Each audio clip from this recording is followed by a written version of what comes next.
ನಮಸ್ಕಾರ ಸ್ನೇಹಿತರೆ, ಮತ್ತೆ ರಾಜ್ಯದ ಮುಖ್ಯವಾದ ಮಾಹಿತಿಗಳನ್ನು ಡೀಟೇಲ್ ಆಗಿ ನೋಡೋಣ. ರಾಜ್ಯದಲ್ಲಿ ಮುಖ್ಯಮಂತ್ರಿ ಸ್ಥಾನ ಬದಲಾವಣೆ ಚರ್ಚೆ ಭಾರಿ ಸದ್ದು ಮಾಡುತ್ತಿದ್ದಂತೆ ಸಿದ್ದರಾಮಯ್ಯ ಮತ್ತು ಡಿ.ಕೆ. ಶಿವಕುಮಾರ್ ಅವರ ನಾಯಕತ್ವ ಬದಲಾವಣೆ ಬಗ್ಗೆ ಶಾಕಿಂಗ್ ಹೇಳಿಕೆ ಕೊಟ್ಟಿದ್ದಾರೆ ಮಲ್ಲಿಕಾರ್ಜುನ್ ಖರ್ಗೆ ಅವರು. ಮತ್ತೊಂದೆಡೆಯಲ್ಲಿ ಇನ್ನು ಮುಂದೆ ಕರ್ನಾಟಕದ ಪೊಲೀಸರು ಸ್ವಂತ ವಾಹನದ ಮೇಲೆ ಪೊಲೀಸ್ ಎಂದು ಬರೆಸುವಂತಿಲ್ಲ ಎಂದು ಗೃಹ ಸಚಿವ ಪರಮೇಶ್ವರ್ ಅವರು ಖಡಕ್ ಆಗಿ ಸ್ಪಷ್ಟನೆ ಕೊಟ್ಟಿದ್ದಾರೆ. ಏನಿದು ಮಾಹಿತಿ ಎಂಬುದನ್ನ ಡೀಟೇಲ್ ಆಗಿ ನೋಡೋಣ. ಮತ್ತೊಂದೆಡೆಯಲ್ಲಿ ಬಜೆಟ್ ಮಂಡನೆ ಮಾಡಿದ ಬಳಿಕವೂ ಮತ್ತೆ 8,000 ಕೋಟಿ ಕೊಡ್ತೀನೆಂದ ಮುಖ್ಯಮಂತ್ರಿ ಸಿದ್ದರಾಮಯ್ಯನವರು ಕಾಂಗ್ರೆಸ್ ಶಾಸಕರಿಗೆ ಸಿಎಂ ಸಿದ್ದರಾಮಯ್ಯನವರ ಮಹತ್ವದ ಭರವಸೆ, ಗ್ಯಾರಂಟಿ ಯೋಜನೆಗಳ ಕುರಿತಂತೆ ಮಾಹಿತಿ. ಮತ್ತೊಂದೆಡೆಯಲ್ಲಿ ಗೃಹಲಕ್ಷ್ಮಿ ಯೋಜನೆ ಕುರಿತಂತೆ ಮಾತನಾಡುವ ವೇಳೆ ಸಚಿವೆ ಲಕ್ಷ್ಮಿ ಹೆಬ್ಬಾಳ್ಕರ್ ಅವರು ಎಡವಟ್ಟು ಮಾಡಿಕೊಂಡಿದ್ದಾರೆ. ಸಚಿವೆ ಲಕ್ಷ್ಮಿ ಹೆಬ್ಬಾಳ್ಕರ್ ಅವರಿಗೆ ವರ್ಷಕ್ಕೆ ಎಷ್ಟು ದಿನ ಅಂತಾನೆ ಗೊತ್ತಿಲ್ಲ ಎಂದು ಸಾಮಾಜಿಕ ಜಾಲತಾಣದಲ್ಲಿ ನೆಟ್ಟಿಗರು ಕಮೆಂಟ್ ಮಾಡಿದ್ದಾರೆ. ಇದಕ್ಕೇನೆ ಗೃಹಲಕ್ಷ್ಮಿ ಯೋಜನೆ ಹಣ ಜಮವಾಗುತ್ತಿಲ್ಲ ಎಂದು ನಗೆಪಾಟಲಿ ಮಾಡಿದ್ದಾರೆ. ಮತ್ತೊಂದೆಡೆಯಲ್ಲಿ ಕಾಂಗ್ರೆಸ್ ಸರ್ಕಾರ ಅಧಿಕಾರದಲ್ಲಿ ಇರುವ ತನಕ ನಮ್ಮ ಗ್ಯಾರಂಟಿ ನಿಲ್ಲೋಲ್ಲ ಎಂದು ಡಿ.ಕೆ. ಶಿವಕುಮಾರ್ ಅವರು ಕೂಡ ಖಡಕ್ ಆಗಿ ತಿರುಗೇಟು ಕೊಟ್ಟಿದ್ದಾರೆ. ಎಲ್ಲ ಮಾಹಿತಿಗಳನ್ನು ಡೀಟೇಲ್ ಆಗಿ ಒಂದೊಂದಾಗಿ ನೋಡೋಣ. ಅದಕ್ಕಿಂತ ಮೊದಲು ನೀವು ನಮ್ಮ ಚಾನಲ್ಗೆ ಮೊದಲು ಬಾರಿ ಭೇಟಿ ಕೊಡ್ತಾ ಇದ್ರೆ ಕೆಳಗೆ ಕಾಣುವ ಸಬ್ಸ್ಕ್ರೈಬ್ ಬಟನ್ ಕ್ಲಿಕ್ ಮಾಡಿ, ಪಕ್ಕದಲ್ಲಿ ಒಂದು ಗಂಟೆ ಕಾಣಿಸುತ್ತೆ, ಅದು ಕೂಡ ಒತ್ತಿದ್ರೆ ಕರ್ನಾಟಕದ ಮುಖ್ಯವಾದ ಸುದ್ದಿಗಳು ನಿಮಗೆ ಮೊದಲು ಸಿಗುತ್ತವೆ. ಈ ಒಂದು ಮಾಹಿತಿಗೆ ಲೈಕ್ ಮಾಡಿ ಮತ್ತು ವಿಡಿಯೋ ಪೂರ್ತಿಯಾಗಿ ನೋಡಿ. ಬನ್ನಿ ಸ್ನೇಹಿತರೆ, ಕರ್ನಾಟಕದ ಎಲ್ಲ ಮಾಹಿತಿಗಳನ್ನು ಡೀಟೇಲ್ ಆಗಿ ನೋಡೋಣ. ನಿಮಗೆಲ್ಲರಿಗೂ ಗೊತ್ತಿರುವ ಹಾಗೆ ರಾಜ್ಯದಲ್ಲಿ ಕಾಂಗ್ರೆಸ್ ಸರ್ಕಾರ ಅಧಿಕಾರಕ್ಕೆ ಬಂದಾಗಲಿಂದಲೂ ಕೂಡ ಒಂದು ಕಡೆಗೆ ಗ್ಯಾರಂಟಿ ಯೋಜನೆಗಳು ಜಾರಿಗೆ ಆಗುತ್ತಿದ್ರೆ, ಮತ್ತೊಂದೆಡೆಯಲ್ಲಿ ಮುಖ್ಯಮಂತ್ರಿ ಸ್ಥಾನ ಬದಲಾವಣೆ ಸುದ್ದಿಯೂ ಕೂಡ ಅದರೊಂದಿಗೆ ಶುರುವಾಗಿತ್ತು. ಹೌದು ಗೆಳೆಯರೆ, ನಾನು ಕೂಡ ಮುಖ್ಯಮಂತ್ರಿಗೆ ಯೋಗ್ಯ, ನಾನು ಯಾಕೆ ಮುಖ್ಯಮಂತ್ರಿ ಆಗಬಾರದು ಎಂದೆಲ್ಲ ಕಾಂಗ್ರೆಸ್ ನಾಯಕರು ಹೇಳಿಕೆ ಕೊಡುತ್ತಿದ್ದಂತೆ ಕಾಂಗ್ರೆಸ್ನ ಹೈಕಮಾಂಡ್ ಮಧ್ಯ ಪ್ರವೇಶಿಸಿ ಇಂತಹ ಹೇಳಿಕೆಗಳನ್ನು ಕೊಡುವಂತಿಲ್ಲ ಎಂಬ ಖಡಕ್ ಆಗಿ ಎಚ್ಚರಿಕೆಯನ್ನು ಕೊಟ್ಟಿತ್ತು. ಆದರೆ ಇದೀಗ ರಾಜ್ಯದಲ್ಲಿ ಮುಖ್ಯಮಂತ್ರಿ ಮತ್ತು ಡಿ.ಕೆ. ಶಿವಕುಮಾರ್ ಅವರ ನಾಯಕತ್ವ ಬದಲಾವಣೆ ಬಗ್ಗೆ ಸ್ವತಃ ಅಚ್ಚರಿ ಎನ್ನುವಂತೆ ಎಐಸಿಸಿ ಅಧ್ಯಕ್ಷರಾಗಿರುವ ಮಲ್ಲಿಕಾರ್ಜುನ್ ಖರ್ಗೆ ಅವರು ಶಾಕಿಂಗ್ ಹೇಳಿಕೆ ಕೊಟ್ಟಿದ್ದಾರೆ.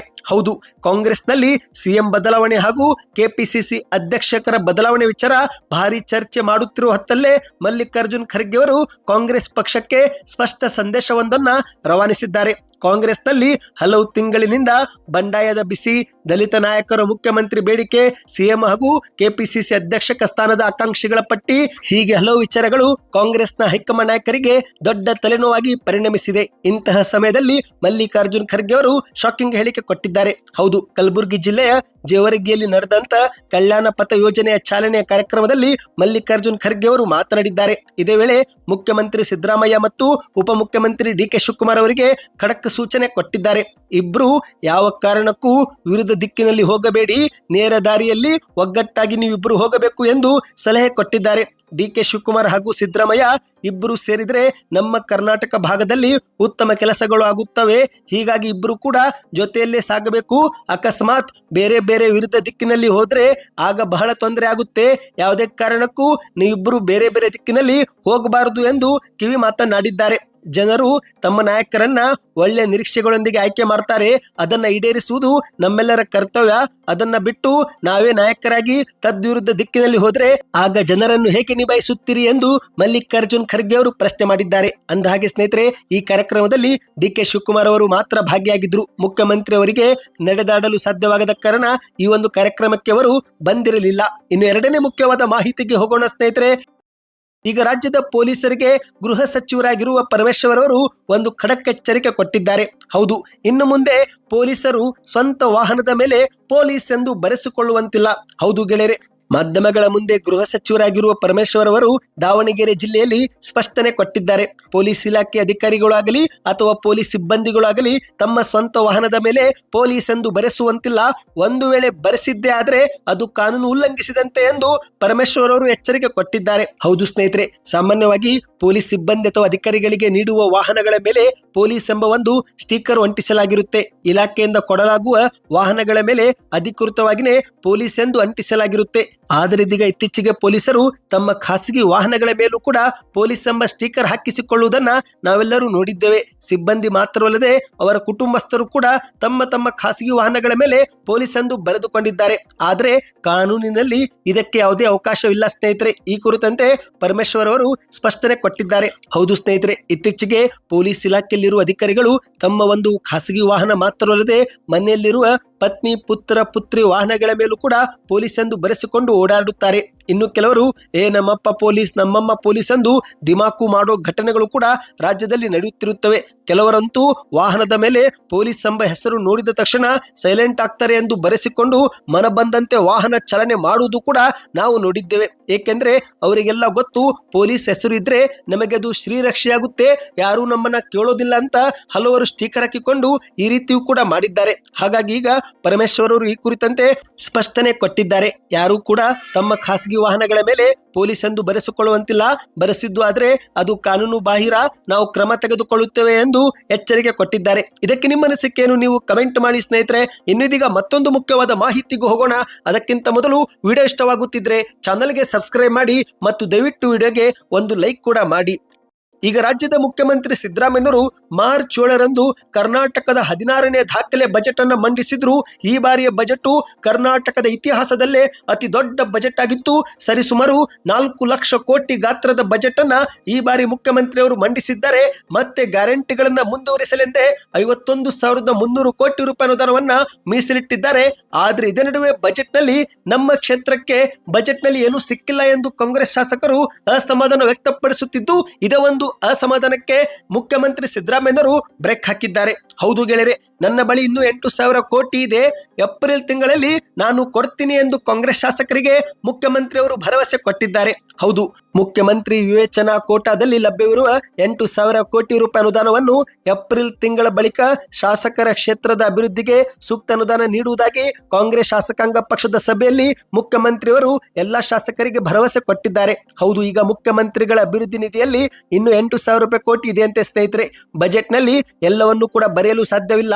ಆದ್ದರಿಂದ ಬಜೆಟ್ ನಲ್ಲಿ ನಮ್ಮ ಕ್ಷೇತ್ರದ ಹೆಸರು ಉಲ್ಲೇಖ ಆಗಲಿಲ್ಲ ಎಂದು ಯಾರು ಕೂಡ ಧೈರ್ಯ ಕಳೆದುಕೊಳ್ಳುವ ಅಗತ್ಯವಿಲ್ಲ. ನಾನು ಏಪ್ರಿಲ್ ತಿಂಗಳ ಬಳಿಕ ಈ ಒಂದು ಅನುದಾನವನ್ನ ಶಾಸಕರ ಕ್ಷೇತ್ರದ ಅಭಿವೃದ್ಧಿ ಕಾರ್ಯಗಳಿಗೆ ಅಗತ್ಯಾನುಸಾರವಾಗಿ ನಾನು ನೀಡುತ್ತೇನೆ ಎಂದು ಮುಖ್ಯಮಂತ್ರಿಯವರು ಭರವಸೆ ಕೊಟ್ಟಿದ್ದಾರೆ. ಇನ್ನು ಇದೇ ವೇಳೆ ನಮ್ಮ ಬಜೆಟ್ ಬಗ್ಗೆ ಬಿಜೆಪಿಯವರು ಹೆಚ್ಚು ಸಾಲ ಮಾಡಿದ್ದಾರೆ, ಮುಸ್ಲಿಮರನ್ನ ಓಲೈಸುವ ಬಜೆಟ್ ಆಗಿದೆ ಎಂದು ಬುರುಡೆ ಬಿಡುತ್ತಿದ್ದಾರೆ. ಇದು ಪರಮ ಸುಳ್ಳು. ನೀವು ಅಂಕಿಅಂಶಗಳನ್ನ ಮುಂದಿಟ್ಟುಕೊಂಡು ಗಟ್ಟಿ ಧ್ವನಿಯಲ್ಲಿ ಅವರ ಆರೋಪಗಳಿಗೆ ಉತ್ತರವನ್ನ ಕೊಡಬೇಕು ಎಂದು ಮುಖ್ಯಮಂತ್ರಿಯವರು ಶಾಸಕರಿಗೆ ಕಿವಿ ಮಾತನಾಡಿದ್ದಾರೆ ಎಂದು ಕೂಡ ಹೇಳಲಾಗುತ್ತಿದೆ. ನಾನು ಉತ್ತಮ ಬಜೆಟ್ ಮಂಡಿಸಿದ್ದೀನಿ. ನಮ್ಮ ಸರ್ಕಾರದ 5 ಗ್ಯಾರಂಟಿ ಯೋಜನೆಗಳಿಗೆ ಮತ್ತೆ ಅನುದಾನ ಕೊಟ್ಟಿದ್ದೇವೆ, ಅಭಿವೃದ್ಧಿ ಕಾರ್ಯಗಳಿಗೂ ಸೂಕ್ತ ಅನುದಾನ ಒದಗಿಸಿದ್ದೇವೆ. ಎಲ್ಲವೂ ಕೂಡ ಆರ್ಥಿಕ ಶಿಸ್ತು ಮೀರದಂತೆ ನಾವು ನೋಡಿಕೊಂಡಿದ್ದೇವೆ. ರೈತರು, ಕಾರ್ಮಿಕರು, ಮಹಿಳೆಯರು, ಯುವಕರು ಸೇರಿದಂತೆ ಎಲ್ಲ ವರ್ಗವನ್ನು ದೃಷ್ಟಿಯಲ್ಲಿಟ್ಟುಕೊಂಡು ಬಜೆಟ್ ರೂಪಿಸಲಾಗಿದೆ.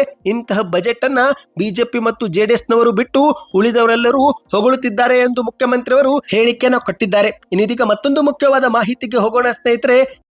ಈಗ ಸಚಿವೆ ಲಕ್ಷ್ಮಿ ಹೆಬ್ಬಾಳ್ಕರ್ ಅವರು ಮಾತನಾಡುವ ಭರದಲ್ಲಿ ಮತ್ತೊಂದು ಎಡವಟ್ಟನ್ನ ಮಾಡಿಕೊಂಡಿದ್ದಾರೆ. ಹೌದು ಗೆಳೆಯರೆ, ರಾಜ್ಯದ ಮಹಿಳಾ ಮತ್ತು ಮಕ್ಕಳ ಕಲ್ಯಾಣ ಇಲಾಖೆಯ ಸಚಿವೆಯಾಗಿರುವ ಲಕ್ಷ್ಮಿ ಹೆಬ್ಬಾಳ್ಕರ್ ಅವರಿಗೆ ವರ್ಷಕ್ಕೆ ಎಷ್ಟು ದಿನ ಅಂತಾನೆ ಸರಿಯಾಗಿ ಗೊತ್ತಿಲ್ಲವಂತೆ. ಹೀಗೊಂದು ವಿಡಿಯೋ ಸೋಷಿಯಲ್ ಮೀಡಿಯಾದಲ್ಲಿ ಸಖತ್ ವೈರಲ್ ಆಗ್ತಾ ಇದೆ. ಹೌದು, ಕಾರ್ಯಕ್ರಮವೊಂದರಲ್ಲಿ ಗೃಹಲಕ್ಷ್ಮಿ ಯೋಜನೆ ಬಗ್ಗೆ ಮಾತನಾಡುವ ವೇಳೆ ವರ್ಷಕ್ಕೆ 354 ದಿನವೆಂದು ಹೇಳಿ ನಂತರ 364 ಎಂದು ಲಕ್ಷ್ಮಿ ಹೆಬ್ಬಾಳ್ಕರ್ ಅವರು ಹೇಳುತ್ತಾರೆ. ಇನ್ನು ಈ ಒಂದು ತಪ್ಪು ಹೇಳಿಕೆಯಿಂದ ಸೇರಿದ್ದಂತ ಜನರು ಜೋರಾಗಿ ಚಿರುತ್ತಾರೆ. ಆಗ ಗಾಬರಿಗೊಂಡ ಲಕ್ಷ್ಮಿ ಹೆಬ್ಬಾಳ್ಕರ್ ಅವರು ಎಷ್ಟು ದಿನ ನೀವು ಹೇಳಿ 364 ಎಂದು ಕೇಳಿಕೊಳ್ಳುತ್ತಾರೆ. ಆಗ ಮತ್ತೆ ಮಾತು ಮುಂದುವರಿಸಿ ಮತ್ತೊಮ್ಮೆ ಅದೇ ತಪ್ಪನ್ನ ಉಚ್ಚರಿಸುತ್ತಾರೆ. 364 ದಿನ ಎಂದು ಮತ್ತೆ ಹೇಳುತ್ತಾರೆ. ಆಗ ಜನರು ಚಿರುತ್ತಿದ್ದಂತೆ, ಅಯ್ಯೋ ನಾನು ಪಾಪ, ನೀವೇ ನನ್ನನ್ನು ಕನ್ಫ್ಯೂಷನ್ ಮಾಡ್ತಿದ್ದೀರಿ, ನನ್ನ ಮ್ಯಾಥ್ಸು ಸ್ವಲ್ಪ ವೀಕು, ಹೋಗ್ಲಿ ಬಿಡಿ, 354 ಬೇಡ, 364 ಬೇಡ, ವರ್ಷವಿಡಿ ಎಂದು ತಮ್ಮ ಭಾಷಣವನ್ನ ಮುಂದುವರಿಸುತ್ತಾರೆ. ಸದ್ಯ ಈ ಒಂದು ಸಣ್ಣದಾದ ವಿಡಿಯೋ ಸೋಷಿಯಲ್ ಮೀಡಿಯಾದಲ್ಲಿ ಭಾರಿ ಟ್ರೋಲ್ ಮಾಡಲಾಗುತ್ತಿದೆ. ಸಚಿವರಾಗಿದ್ದುಕೊಂಡು ಇವರಿಗೆ ವರ್ಷಕ್ಕೆ ಎಷ್ಟು ದಿನ ಅಂತಾನೆ ಗೊತ್ತಿಲ್ಲ, ಅದಕ್ಕೇನೆ ಗೃಹಲಕ್ಷ್ಮಿ ಯೋಜನೆ ಹಣ ಹಾಕುವಾಗಲೂ ಕೂಡ ತಾರೀಕು ವ್ಯತ್ಯಾಸವಾಗುತ್ತಿದೆ ಎಂದು ಕೆಲವರು ಟ್ರೋಲ್ ಮಾಡಿದ್ದಾರೆ ಸ್ನೇಹಿತರೆ. ಇನ್ನೀಗ ಕೊನೆಯ ಮುಖ್ಯವಾದ ಮಾಹಿತಿಗೆ ಹೋಗೋಣ.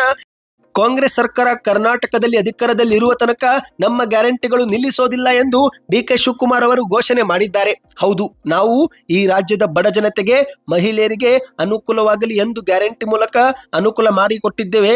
ಹೆಣ್ಣು ಕುಟುಂಬದ ಕಣ್ಣು, ಹಾಗಾಗಿ ನಾವು ಹೆಣ್ಣು ಮಕ್ಕಳಿಗೆ ಸಹಾಯ ಮಾಡುತ್ತಿದ್ದೇವೆ.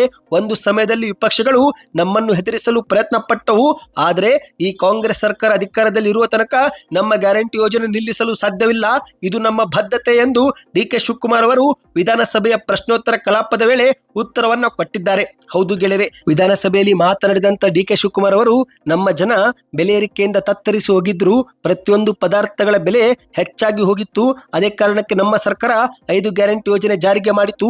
ಈ ಒಂದು ಯೋಜನೆಗಳಿಗೆ ನೂರಾರು ಟೀಕೆ ಟಿಪ್ಪಣಿಗಳು ಕೂಡ ಬಂದವು. ಅನ್ನಭಾಗ್ಯ ನೀಡುವಾಗ ಅಕ್ಕಿಯಲ್ಲಿ ಒಂದು ಕಾಳು ಕಡಿಮೆ ಕೊಟ್ಟರು ನಾನು ಸುಮ್ಮನಿರೋದಿಲ್ಲ ಎಂದು ಯಡಿಯೂರಪ್ಪನವರು ಕೂಡ ಹೇಳಿದ್ರು. ಇದು ಕಾಂಗ್ರೆಸ್ ಸರ್ಕಾರದಿಂದ ಗ್ಯಾರಂಟಿಗಳನ್ನ ನಡೆಸಲು ಸಾಧ್ಯವೇ ಎಂದು ಪ್ರಶ್ನೆ ಹಾಕಿದ್ರು. ಆದರೆ ನಾವು ಅಧಿಕಾರಕ್ಕೆ ಬಂದ ಮೊದಲ ದಿನವೇ 5 ಗ್ಯಾರಂಟಿಗಳಿಗೆ ಒಪ್ಪಿಗೆ ಕೊಟ್ಟು ಆದೇಶ ಹೊರಡಿಸಿದೆವು ಎಂದು ಡಿ.ಕೆ. ಶಿವಕುಮಾರ್ ಅವರು ಹೇಳಿದ್ದಾರೆ. ಇಂದು ರಾಜ್ಯದ ಜನ ಬೆಲೆ ಏರಿಕೆಗೆ ತತ್ತರಿಸಿ ಹೋಗಿದ್ದಾರೆ. ನಮಗೆ ಮಾತ್ರ ಜನರ ಕಲ್ಯಾಣವೇ ಮುಖ್ಯ, ಜೀವ ಇದ್ರೇನೆ ಜೀವನ. ಇಂದು ಒಂದು ಗ್ಯಾಸ್ ಸಿಲಿಂಡರ್ ಬೆಲೆ 1,100, ಅಡುಗೆ ಎಣ್ಣೆ ಬೆಲೆ 200 ರೂಪಾಯಿ ದಾಟಿದೆ. ಪೆಟ್ರೋಲ್, ಡೀಸೆಲ್, ಸಿಮೆಂಟ್ ಎಲ್ಲವೂ ಕೂಡ ಗಗನಕ್ಕೇರಿದೆ. ಹೀಗಾಗಿ ನಾವು ಗ್ಯಾರಂಟಿ ಯೋಜನೆ ಕೊಟ್ಟೆವು. ಇನ್ನು ನಮ್ಮ ಗ್ಯಾರಂಟಿಗಳನ್ನ ಟೀಕೆ ಮಾಡಿದ್ದಂತ ಬಿಜೆಪಿಯವರು ಇಂದು ಸ್ವತಃ ಬಿಜೆಪಿ ಆಡಳಿತದಲ್ಲಿರುವ ದೆಹಲಿ, ಮಹಾರಾಷ್ಟ್ರ, ಮಧ್ಯಪ್ರದೇಶ ರಾಜ್ಯ ಸೇರಿದಂತೆ ಅನೇಕ ರಾಜ್ಯಗಳಲ್ಲಿ ನಮ್ಮ ಗ್ಯಾರಂಟಿಗಳನ್ನೇ ಜಾರಿಗೆಗೊಳಿಸಿವೆ ಎಂದು ಡಿ.ಕೆ. ಶಿವಕುಮಾರ್ ಅವರು ತಿರುಗೇಟು ಕೊಟ್ಟಿದ್ದಾರೆ. ನಮ್ಮ ಕಾಂಗ್ರೆಸ್ ಗ್ಯಾರಂಟಿ ಯೋಜನೆಗಳು ಯಾವತ್ತೂ ಕೂಡ ನಿಲ್ಲೋದಿಲ್ಲ, ನಾವು ಅಧಿಕಾರದಲ್ಲಿ ಇರೋ ತನಕ ಗ್ಯಾರಂಟಿ ನಿಲ್ಲಿಸಲು ಸಾಧ್ಯವಿಲ್ಲ ಎಂದು ಹೇಳಿಕೆ ಕೊಟ್ಟಿದ್ದಾರೆ. ಇವತ್ತಿಗೆ ಎಷ್ಟೇ ಇತ್ತು ಸ್ನೇಹಿತರೆ, ಈ ಎಲ್ಲ ಮಾಹಿತಿ ಇಷ್ಟವಾಗಿದ್ದರೆ ವಿಡಿಯೋಗೆ ಲೈಕ್ ಮಾಡಿ, ಚಾನಲ್ಗೆ ಸಬ್ಸ್ಕ್ರೈಬ್ ಮಾಡಿ, ವಿಡಿಯೋ ಶೇರ್ ಮಾಡಿ.